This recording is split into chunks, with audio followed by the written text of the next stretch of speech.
Okay, so we already pretty much know that the three major anti-nutritional factors in soybean meal concerning poultry nutrition are these three on the screen. So the bad thing is, from a nutritional standpoint, is that they're there. But the good thing is, we've learned already, is that they're quite heat sensitive. So we can get rid of those or really reduce them quite well by heat treatment. All right, so this diagram here, just a little diagram I put together over the years to kind of describe what happens with soybean meal protein quality as you heat the soybeans. Of course, with raw or really under-processed beans on the left side, you have really poor protein quality. And then protein quality rapidly increases as you heat the beans because you're inactivating those ANFs. And then we get to the point where we have the optimum, and then as we continue to heat it, then with the adverse effect happens, we start to damage the protein. And initially, it's a gradual reduction. And as you can see, as you get out and you continue to further heat it, then the reduction in protein quality becomes more rapid. So it's important that we try to not only heat those beans or meal, but to heat it the right amount. All right, so these are 6 of the classical methods or methods that have been used to monitor soybean protein quality over the years. I'll just mention these as we go through them. Probably the oldest classical workhorse method is the urease assay. It's been around for probably 50 to 60 years. It's a simple assay where you can measure urease activity by just adding some urea and water to your soybeans or soybean meal. The urease enzyme will produce ammonia, which creates a pH rise. So you can see here it's a 3-step, 4-step procedure. Very simple. You just add that to the soybean meal, put it in a water bath for 30 minutes, measure the initial pH and the final pH and take the difference. You have your pH rise. Because it's been shown for many, many years that when you inactivate urease, you also inactivate the trypsin inhibitors, and there's a really high correlation, probably R squared higher than 0.9, between the two of those. Trypsin inhibitors are not easy to measure. Urease activity by this test, very easy to measure. Now, this is not a perfect ideal test. As you can see here on the graph, this is kind of what happens with urease as you heat process soybeans. It starts out very high, around 1.8 to 2 units of pH rise. Then as you heat the beans, it stays fairly flat, but then as you continue the heat treatment, it kind of drops like a rock. It comes down very, very rapidly, and oftentimes it'll drop close to 0 very, very quickly. So it's not a nice linear gradual scale, but it's a good indicator of telling us that the beans have been probably heated adequately or enough. Let's put it that way. All right, now, historically, this has been, you probably heard this before, this has been the magic index, 0.05 to 0.2. It's been considered that if you're below 0.05, the beans probably were underheated or overheated. If you're above 0.2, the meal was underheated. I think the upper range held pretty well. Over the years, we showed that the lower range, that's not correct. Just because a soybean meal is below 0.05 doesn't mean it's been heat damaged. In fact, there's research that's come out recently suggesting that we might be best to be down in that 0 to 0.05 range, or maybe at least 0.1 or below. So like I said, that's an easy, quick test, and then the LSB Products Company actually even made it a little bit easier with the soy check test, which we use a lot in our lab. It's just a real quick lab test to determine whether or not soybean meal that we've received has probably been heated enough.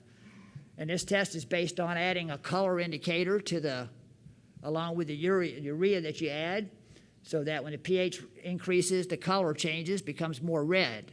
So on the left, we have no color change, definitely a soybean meal. After about 5 to 10 minutes of the test, it's been adequately heated. Then you may get slight color change, and then you have an index of your own, to test whether that's going to be okay. And then if you have major color change, a lot of red color, you know that meal definitely has not been heated enough. And again, this is just a urease test with a little color indicator in there. One thing that's kind of interesting about this test real quick, Dr. Ruiz, I work with closely, mentioned to me, I don't know, a while back that it's interesting that you can take soybean meal samples, do the color test at 5 to 10 minutes, see no color change, leave them out on the lab bench for 24 hours. Next day, next afternoon, they're dark, totally dark red. Some other meals will basically have no color change at 24 minutes or 24 hours. Now, whether this means anything or not, I don't know. But I find it very interesting, and we've been trying to look a little more in to see whether that may have some useful purpose with that. All right, so it was shown over the years that the urease test really was not a good test for detecting overcooking of the meal. So then, consequently, along came the potassium hydroxide procedure, KOH protein solubility, another simple test, mix the soybean meal with KOH, 0.2% KOH, stir for 20 minutes, centrifuge or filter, measure your amount of soluble nitrogen, and you have your KOH value. This is what I consider a landmark paper from Dr. Malouda Raba and Nick Dale from Georgia that clearly shows what's going on with the KOH test. They took commercial soybean meal, which has already been processed, put it in an autoclave for increasing amounts of time, and you can see that when they fed that soybean meal to the chickens in the second column, you got a definite reduction in growth performance. The urease test basically was pretty much worthless, because it was really low to start with, 0.03, and then rapidly went to 0. And of course, that's as low as it's going to go. But the KOH protein solubility index had a really nice, gradual, kind of linear response. As you continually heat damage the protein or overheated it to a greater extent, the KOH changed in a nice, linear, gradual fashion, showing that this test is quite useful for detecting overcooking. This is a slide from a cooperative research project I've had with Dr. Nelson Ruiz over the last 30 years, where we, or mainly he, has collected over 70 samples of commercial soybean meals that have different KOH values on the x-axis, and then we did rooster lysine digestibilities on those meals, and you can see that there's a real nice linear increase. As we get up into about 80%, then it plateaus off, R-squared usually of over 0.9 on this. And they indicated there that basically 80% is pretty much the critical value. If you're at 80% or higher, you're probably fine. If you have a soybean meal that's much below 78 to 80, then you start to get suspicious that it's been overcooked. So summary for urease and KOH. General recommendation in the past, 0.05 to 0.2. But I think they said, the urease values below 0.05 could mean that the soybean meal has been overcooked, but it definitely doesn't mean that it has. And nowadays I would say it probably very likely doesn't. And then the KOH test, protein solubility test, is a sensitive test for overprocessing. Now, a couple other tests that have been used, not that much in animal nutrition, or the PDI and the nitrogen solubility index. Now, these are both solubility of the soybean protein in water, not potassium hydroxide. And these just haven't been used that much in animal nutrition. Part of the problem is that when you start to heat soybean meal or soybean protein, the solubility in water drops very rapidly, and you're very quickly down in the less than 10% range when then it doesn't change much anymore. So it doesn't change nearly as gradually and linearly as the KOH assay does. All right, another thing, lysine as a percent of crude protein is another quick thing that can be used to give you some indication of possible overprocessing. Basically, lysine is the amino acid that's most sensitive to heat damage. And so if you have a heat damaged soybean meal overprocessed, you will see the lysine as a percent of protein often decrease. And this is a slide I pulled from over the years just to give you some examples. On the left, we have some soybean meal samples. The first one, high-quality industry U.S. soybean meal in this case, lysine/crude protein 6.6.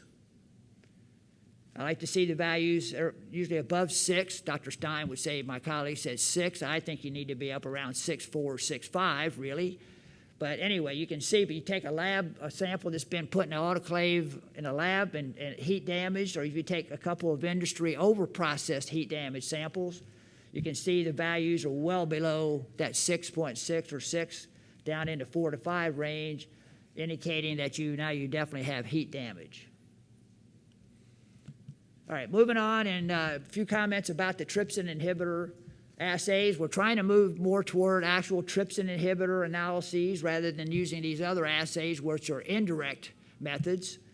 It's been a struggle in the past. I think we're making progress because actually these are the problems here, that we would. So we'd like to be able to directly measure, the inhibitors. So I'm going to mention real quickly NIR trypsin inhibitor work. A lot of credit thanks to Evonik Animal Nutrition for this help. Also looking at trypsin units of inhibition using a new AOCS method under the leadership of Dr. Lee. And then finally at the bottom, the new, more rapid assay that's been developed by Dr. Krishnan, and we're going to call those TIUs, and he'll be talking more about that. So again, here are the three things. TUI refers to trypsin units of inhibition with the new AOCS assay, the official assay. TIU, I'm calling these from Dr. Krishnan's assay, the more rapid assay. And then, of course, NIR-TI comes from the NIR assay. All right, now, first slide compares the TUI and the TIU. So the values along the bottom are the TUI. Those are the values from the AOCS method. The values on the y-axis are Dr. Krishnan's TIU values from his assay. Now, originally with Dr. Krishnan's assay, basically, when you have low levels of trypsin inhibitor, you'll get values of 0. You can see along the bottom there. Then you get a break point at about 5.5 to 6, where the values become non-zero, and then you have a very high correlation with those values and the AOCS method. Now, Dr. Krishnan's been doing some recent work to recalibrate his values, and he'll talk to you more about that to increase those values so they're up there and more similar to the AOCS method. But we're finding out that the values between the two assays, even though they're oft somewhat different, they are highly correlated. Now, we've also been pleasantly surprised to see that the NIR seems to be doing a reasonably good job of predicting trypsin inhibitors. Here we have the NIR values along the bottom axis, regressed against the TUI from the AOCS method. And there we have a pretty good correlation of around 0.7 between those two assays. And so the NIR is looking promising for being able to detect, to predict trypsin inhibitor levels. All right, a lot of discussion about NIR reactive lysine, so we've been trying to take a little bit of a look at that. That's been a little more challenging. We got more work to do on that. I'm just going to show you one quick slide here where we're going to have NIR reactive lysine along the bottom is a percentage of total regressed against rooster actually lysine digestibility there. And the values to concentrate on right over here is we need to get more samples into this set with more variability, but right now you got these 4 samples on the left that are definitely over-processed with lysine digestibilities down 84 or less in the roosters. The rooster value should be 88 to 90 and no lower than that. You can see the NIR is reactive lysine is kind of picking those values out, and I'm telling people that if you have a soybean meal with an NIR reactive lysine of, 84 or 83% or less, I'd be suspicious that you've got soybean meal that may have been overcooked. All right, Greg, I don't know where we are on time. Do I stop here? Or you want me to take 2 or 3 minutes and talk about particle size? Okay? All right, okay. All right, so a little bit about recent work we've done with particle size and soybean meal. I give a lot of credit to Elena Hasek at the bottom there. It was my master's student. This was her thesis, so she's the one who did most of this work. What we did, we worked with Texas A&M in their soybean processing plant to create 7 or 8 different soybean meals there on the top row. that varied in particle size from very small to less than 386 microns up to as high as 2321. First, we did TME in roosters, and basically, if you look across that row there, pretty simple, basically no effect. Basically no effect of particle size on TME at all, so nothing going on there.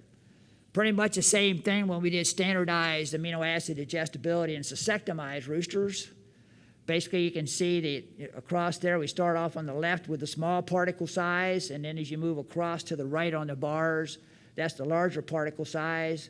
Even though we had a huge range in particle size, basically, there's basically nothing, it seems to be no effect on amino acid digestibility, maybe one little blip there on cysteine, but nothing I don't think to get excited about.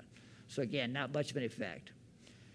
We did pick up some response in gizzard size as we focused in on just the 4 intermediate particle sizes, 466 up to 1577 on the left side there. Gizzard size, or gizzard as a percent of body weight, did increase. So we did see some, particularly at the largest particle size. So we did see a little increase in gizzard size from feeding the larger particle soybean meal. This was in a broader chicken trial, for example. And then we did one last study where we switched our gears and looked at, focused on bioavailability of phosphorus using a broader chicken tibia ash bone assay to determine relative bioavailability compared with potassium hydroxide. And so these are just some of the data here showing where we fed the 466 up to 1577 soybean meals up there at either 12.5 or 25% of the test diet as a source of supplemental phosphorus. And you can just see we got a nice response, when we go from the blue bar up to the orange bar, got a nice increase in tibia ash as we increased the level of soybean meal in the diet. And that allowed us to do the slope ratio multiple regression method to actually estimate the relative bioavailability of the phosphorus in the different meals. And so this is a summary of that trial. On the left, we have the 4 increasing particle sizes. Then we have the tibia ash values, the bioavailability values, and these are relative to potassium phosphate. We're considering that's 100%. And so you can see we go from about 20 up to 30. If we base it on tibia ash, total tibia ash, or if we do it on percent tibia ash, we go from about 25 up to about 26. So it looks like we're getting about a 10 percentage unit improvement in phosphorus bioavailability as we increase the particle size. So, all right, so on the phosphorus, basically, looks like we're getting some improvement in gizzard weight with larger particle size. We're getting increased phosphorus bioavailability, possibly with increased particle size, probably little or no effect on TME or amino acid digestibility. Again, that's determined in roosters, so it's a little bit different than if you're feeding an ad libitum diet to broiler chickens for several weeks, but at least, there wasn't any negative effect on it. Let's put it that way. So we'll let it go at that. All right, so Greg?